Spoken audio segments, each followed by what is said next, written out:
দেখেন, স্বজনপ্রীতি কাকে বলে আমি এই বিষয়ে কিছু কথা বলতে চাই।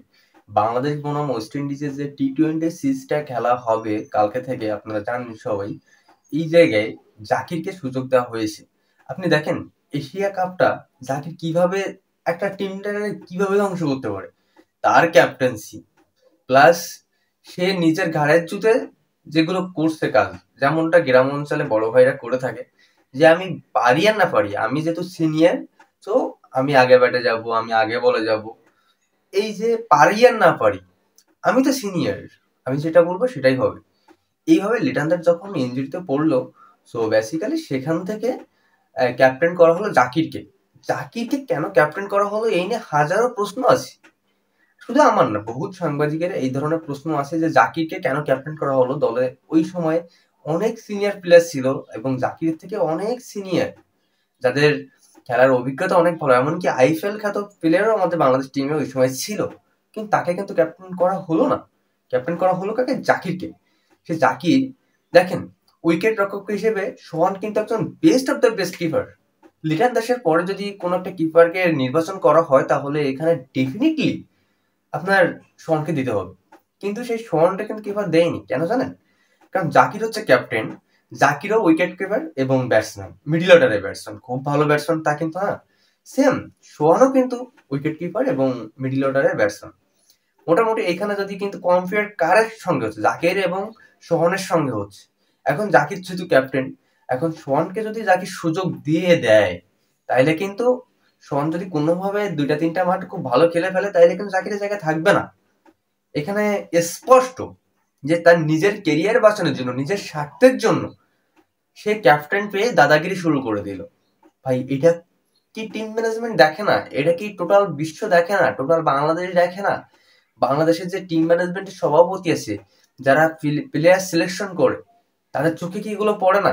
দেখেন, এশিয়া কাপটা ডোবালো, প্লাস আফগানিস্তান সিরিজের সঙ্গে সেটাও ডোবালো, এবং ওয়েস্ট ইন্ডিজের সামনে সিরিজে টি-20 সিরিজ তো হবে, এবং ওয়ানডে কিন্তু তারা নেওয়া হলো না। সেখানে ওয়ানডে সিরিজে ক্যাপ্টেন করা হলো মেহেদী হাসান মিরাজকে।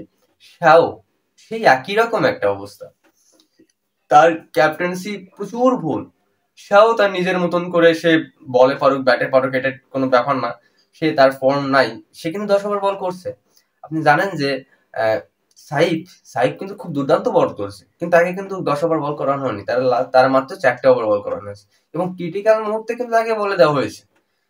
সে কিন্তু এইখানে কিন্তু ওই যে ক্রিটিক্যালে যে সোভার ওভারের বিষয়টা, দারুণ একটা ফিনিশিং করলো, এবং সেই সোভার ওভারে মোস্তাফিজকে টানা হয়েছে। এর আগে কিন্তু 10 ওভার করাতে পারতো, সে এত দুর্দান্ত বল প্রথম থেকে করেছে, কিন্তু সে তারা কিন্তু 10 ওভার করানো হয়নি।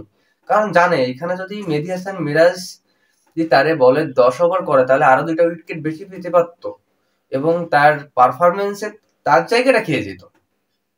সেইখান থেকে কিন্তু মেহেদী হাসান মিরাজ নিজের ঘাড়ের জুতে ক্যাপ্টেন করলো। সেম যেটা যা ছোট ভাই জাকির করে আসলো, ঠিক সেই সেম ভুলটা মেহেদী হাসান মিরাজও করলো। দেখেন বাংলাদেশের যে টিম ম্যানেজমেন্টে কতটা ভুল, এটা কিন্তু আমরা টোটাল বিশ্ব দেখতেছি। প্লাস আপনি, আমি, এবং যারা টিম ম্যানেজমেন্ট থেকে শুরু করে যারা হেড কোচ টুচ আছে, সবাই কিন্তু এটা দেখতে যায়, কিন্তু এর আসলে কোনো বিচার নাই।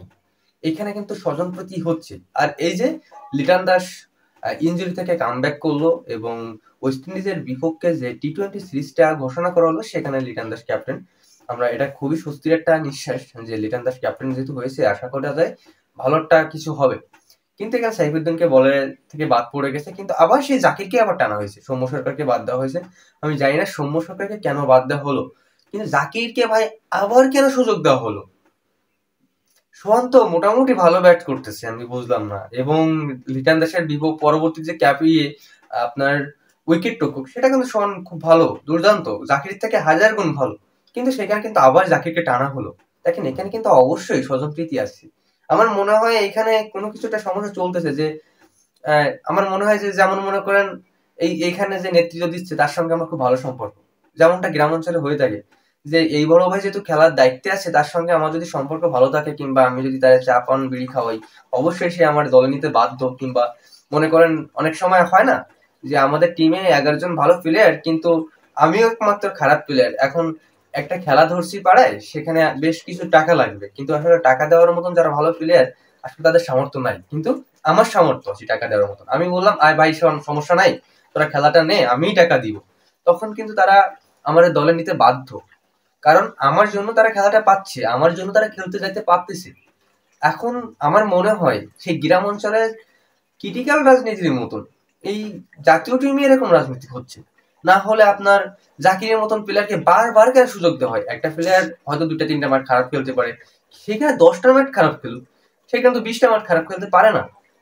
তো তার কিন্তু একটা ফর্মে কিন্তু সে ভালো ব্যাট দেখাতে পারেনি। আপনি যদি তামিমকে বলেন, তামিম কিন্তু মনে করেন 3টা ম্যাচ খেলার পরে একটা ম্যাচে কিন্তু 50 করে কিংবা 45 করে। সো 3টা 4টা ম্যাচে কিন্তু একটা ম্যাচ সে ভালো খেলে। তো দিদারি কোথায় আসেন?